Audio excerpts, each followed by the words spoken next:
Hello my freaky darlings. Welcome back. This week I'm exploring a massive explosion that occurred on the 30th of June 1908 in a forest near the Podkamennaya Tunguska River in central Siberia, also known as the Tunguska event. So the explosion happened at approximately 7:15 in the morning. Talk about a loud wake-up call. It's certainly one way of getting people out of bed on the wrong side. But anyway, the energy of the explosion is estimated to have been equivalent to the explosive force of as much as 15 megatons of TNT. So 1,000 times more powerful than the atomic bomb dropped on Hiroshima. So it's not a surprise that the blast released enough energy to kill a fuck ton of reindeer and flatten an estimated 80 million trees over an area of 830 square miles or over 2,000 square kilometers. Witnesses reported a fireball, a bluish light nearly as bright as the sun, moving across the sky. Apparently there was also a flash and a sound similar to artillery fire just afterwards. So, sonic boom, I'm guessing. The shock wave broke windows hundreds of kilometers away and knocked people off their feet. I'm also guessing those people were completely and utterly freaked out and probably thought that their world was about to end.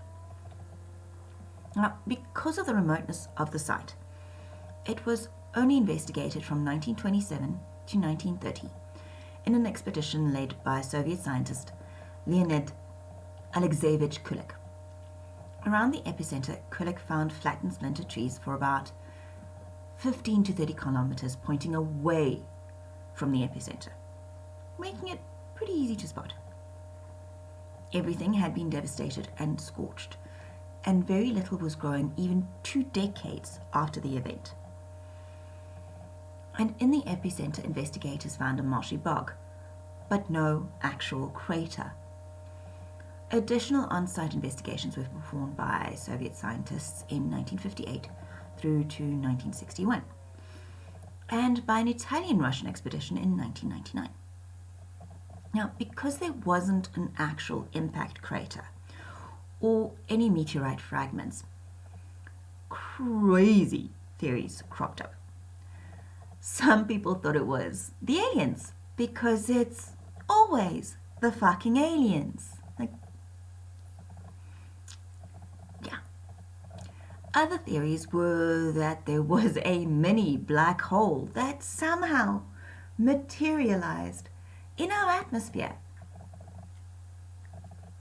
And anyway, another theory was that there was a particle of antimatter. Now, how the fuck antimatter somehow got there in the early 1900s is quite frankly beyond me, but anyway, thankfully with the advancement of science we have more plausible explanations, although scientists still can't seem to quite agree on what actually did happen. So besides knocking people off their feet and breaking windows and killing a fuck ton of animals, the explosion also caused some weird cloud formations that had some scientists believing that it was caused by a comet.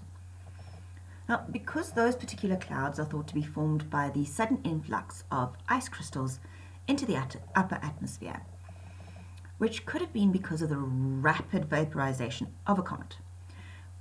But other scientists think an asteroid with a stony composition exploded in the atmosphere high above the Earth's surface, which created a fireball and a blast wave, but no actual impact crater.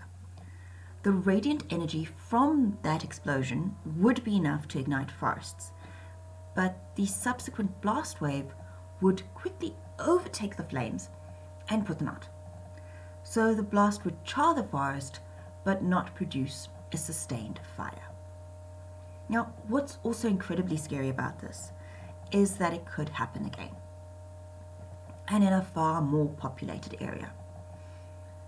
In fact, it did happen, although not quite on such a large scale. Another meteor hit on the 15th of February 2013 above the city of Chelyabinsk in Russia. Yeah, the poor Russians, they keep getting hit by these things, eh? So, the Chelyabinsk event provides the clues to what probably happened in Tunguska. And because of what happened in Tunguska and Chelyabinsk, as well as other smaller impact areas, astronomers are starting to take the possibility of a catastrophic comet or asteroid impact more seriously. There are now programs set up to watch out for near-Earth objects. They even have regular meetings to discuss what might happen if one of those massive fucking rocks were to be on a collision course with Earth. Which is all fine and dandy, but what the fuck are we supposed to do if one of those things actually does hit us? So I'm thinking probably brace for impact and kiss our asses goodbye. But yeah. So on that note, that's it for this week. If you've enjoyed this video, please hit the like button. If you're interested in things that go bump in the night, serial killers, conspiracy theories, urban legends, haunted places, and other weird shit, please hit that subscribe button. And if you've read any of my books and enjoyed them, be a freaky darling and leave a review wherever you bought it. And if you're interested in getting a free copy of my zombie novella Oasis and other freebies and exclusive content, please subscribe to my newsletter. You can find out details about that on my website. Thanks for watching, and until next time, stay safe, stay healthy, and maybe start building that bunker in the basement. Because if we don't blow ourselves up anytime soon, a fucking rock will do it for us. Anyway,